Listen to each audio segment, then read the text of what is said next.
ঢালিউডের megastar খ্যাত তারকা সাকিব খান সম্প্রতি সময় বিএফডিসিতে তার আসন্ন চলচ্চিত্র সোলজারের কাজ নিয়ে রয়েছে ব্যস্ততার মধ্যে।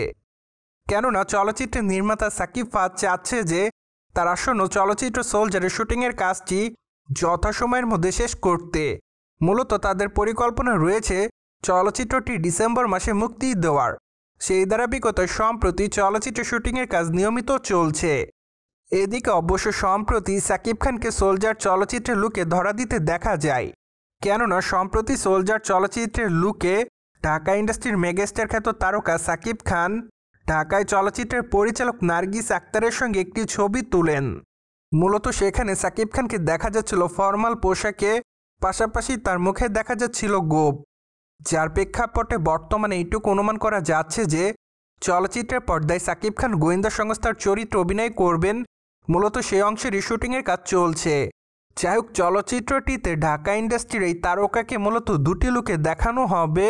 তাই তো বলাই বাহুল্য যে তার মধ্যে একটি রয়েছে ফর্মাল লুক এবং অন্যটি রয়েছে অ্যাকশন লুক। ফলে আপাতত এইটুকু অনুমান করা যাচ্ছে যে চলচ্চিত্রটিতে ঢাকাই তারকা সাকিব খানের এই দুটি লুকই তার দর্শকদের কাছে নতুন মাত্রা যোগ করবে। মোরওভার আপনারা সকলে জানেন যে চলচ্চিত্রটিতে সাকিব খানের বিপরীতে দ্য ফার্স্ট টাইম অভিনয় করতে দেখা যাবে তানজিন তিশাকে। তাই তো বলাই বাহুল্য যে সম্প্রতি সময় তাদের সকল দর্শকরা অপেক্ষাতে রয়েছে সোলজার চলচ্চিত্রের পর্দায় তাদের দুজনের কেমিস্ট্রি দেখার জন্য। অন্যদিকে অবশ্য মাত্র কয়েকটা দিন আগে সোলজার চলচ্চিত্রের নতুন একটি পোস্টার প্রকাশ্যে এসেছিল। মূলত সেখানে সাকিব খানের লুকটি প্রকাশ্যে আসার পর থেকেই তার দর্শকদের কাছে নজর কাড়ে, যার প্রেক্ষাপটে সম্প্রতি এইটুকু অনুমান করা যাচ্ছে যে তার সোলজার চলচ্চিত্রটি মুক্তির পর হয়তো দর্শকদের কাছে নজরই কাড়বে। তবে বলাই বাহুল্য যে যদি চলচ্চিত্রের গল্পটি দর্শকদের কাছে নজর না কাটতে পারে তাহলে অবশ্য চলচ্চিত্রটির প্রতি দর্শকদের অনীহা থাকতে পারে। কিন্তু চলচ্চিত্রের নির্মাতা দাবি করেছে যে তাদের এই চলচ্চিত্রের গল্পটি কোনো কপি চলচ্চিত্রের গল্প নয়।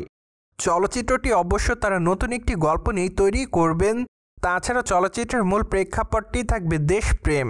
তাই তো বর্তমানে অনুমান করা যাচ্ছে যে যেহেতু দেশপ্রেমকে কেন্দ্র করে চলচ্চিত্রটি নির্মাণ করা হবে, তাছাড়া চলচ্চিত্রটি যেহেতু ডিসেম্বর মাসে মুক্তি পাবে, তাই তো অনুমান করা যাচ্ছে যে বিজয়ের মাসে মুক্তিপ্রাপ্ত এই চলচ্চিত্রটিও বক্স অফিসে বিজয়ী হবে।